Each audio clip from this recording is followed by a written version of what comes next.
안녕하세요. 골종결자 그리고 미국 항노화 전문의 윤용입니다.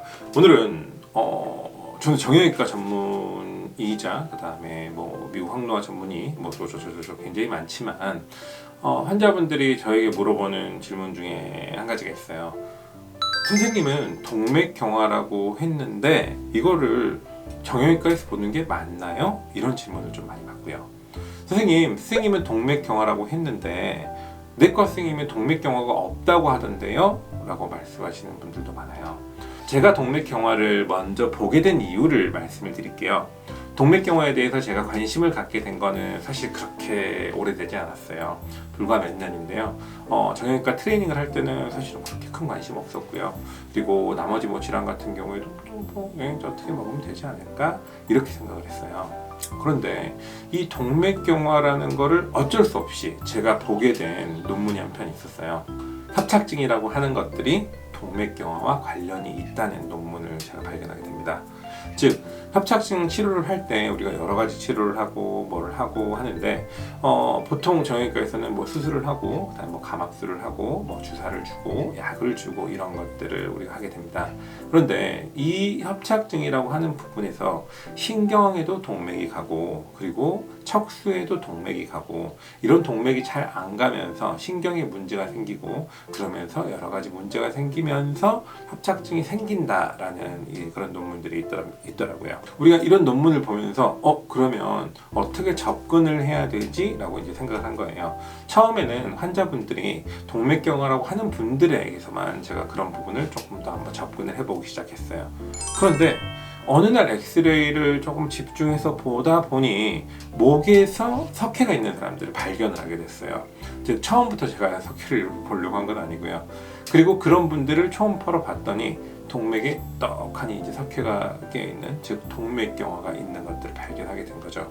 이런 분들 같은 경우에 다양한 증상을 나타냈는데 이런 것들을 하나씩 보다 보니 너무 재밌는 일들이 많이 있더라고요. 그리고 그런 부분을 해결하다 보니 좀 자율신경계 증상도 그렇고 뭐 두통도 그렇고 뭐 여러 가지 질환들을 좀 해결할 수가 있었습니다. 그리고 조금 더 엑스레이를 공부를 하고 여러 가지 논문을 찾아보다 보니 허리 쪽에 있는 복부 대동맥이라는 곳이 있어요.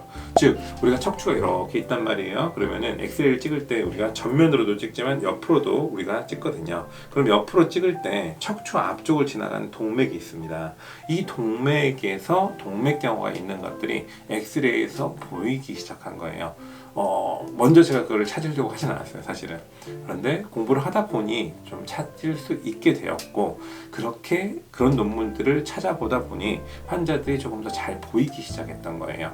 그리고 그런 환자를 만났을 때 여러 가지 뭐 설문을 해보고 이렇게 설문을 한 다음에 환자들에게 접근해서 치료를 했을 때 좋은 결과를 얻을 수 있었습니다. 이런 경우에 복부 대동맥에서 동맥이 잘 안 가면 어떻게 될까요?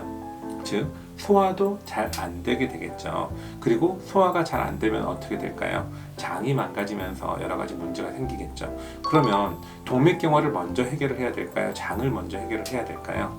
문제에 관계없이 먼저 동맥이 잘 흐르게 해주는 게 먼저라고 생각을 했습니다. 마찬가지 협착증도 있고 그리고 동맥경화도 있다. 그럼 협착증만 치료했을 때 실패할 확률이 높기 때문에 우리가 이전에는 신경이 눌렸다고만 접근을 했는데 그 부분에 피가 잘 가게 하면 어떻게 될까요?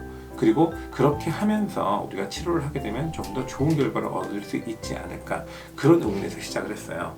그리고 엑스레이에서 우리가 동맥이 척추뼈가 이렇게 있다면 동맥이 뒤층도 있고 앞층도 있어요. 그러면은 이 길이에 따라서 클래시피케이션, 즉 이거를 어느 정도 1단계다 2단계다 점수를 매기고 여기에 따른 위험도가 높다는 것까지 판정하는 기준들이 나와 있어요. 근데 이렇게 해서 기저질환이 있는 분들을 내과 선생님들에게 보냈더니 내과 선생님들은 정형외과니까 당연히 사지에 동맥경화를 받겠지 하고 사지에 동맥경화도 검사만 하고 보내신 거예요. ABI 검사라고 하거든요. 앵클 브라키알 인덱스라고 해서 발목과 그 다음에 팔에서 동맥이 어느 정도 이 혈압에서 차이가 나는지를 보는 건데요. 이런 수치에서는 정상이 나왔다, 당신은 따로 검사를 안 해도 됩니다라고 보내니까 제 입장에서 굉장히 난감하더라고요. 제가 영상을 찍게 된 이유도 그렇고요. 그래서 동맥경화는 생각보다 엑스레이에서 잘 보인다. 그리고 이런 부분을 치료를 해주고 접근을 했을 때 정형외과적인 질환이 잘 치료가 된다. 오늘은 이 말씀을 꼭 해드리고 싶었습니다. 감사합니다.